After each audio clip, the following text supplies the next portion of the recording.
How are you influenced by a person of authority?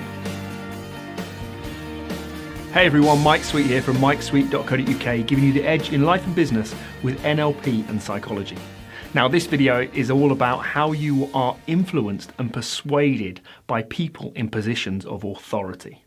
Yes, policemen, teachers, bosses, politicians, there's people of authority around us in many different ways. It could be nurses, doctors, surgeons, dentists, whatever it might be. It could even be friends in positions of authority for some reason. But how does that authoritative position persuade and influence you? What is it you need to look out for? Now in Robert Cialdini's book, The Power of Persuasion, he talks about authority. And one of the studies that was demonstrated was by Stanley Milgram about 1965. And the idea was, the test was made up of three parts. So we had the main participant of the test. So let's say it's me. Then we had someone else strapped to a chair with electrodes on them, ready to be electrocuted. And then we had a position of authority. So it was perhaps a scientist or a doctor. And we said, we're going to ask this person who's strapped into the chair a number of questions. And when that position of authority tells me that they got one of the questions wrong, I had to electrocute that person. Small at first. So there's a person sat in a chair, wired up, ready to go. There's me with a buzzer, ready to electrocute someone. And then there's a person in a position of authority saying, this is the test, this is what we're going to do, and let's ask this person questions. And every time the person in the chair gets a question wrong, I'm electrocuting them. Now, small shocks at first, which can be quite funny, almost like being at a playground.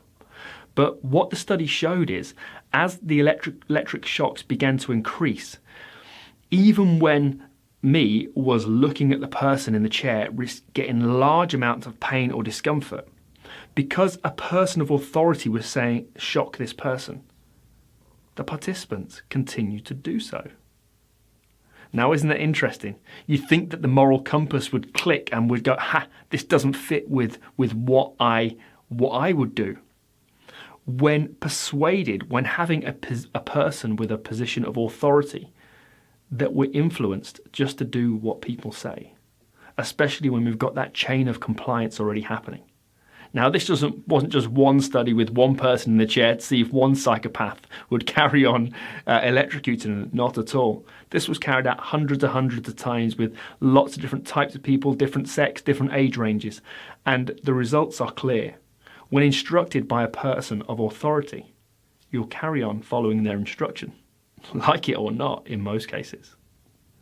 Now, they really amped it up, and they had the person being electrocuted claim that they had heart issues and that they might pass out. Now, how would that change something? Well, not a great deal.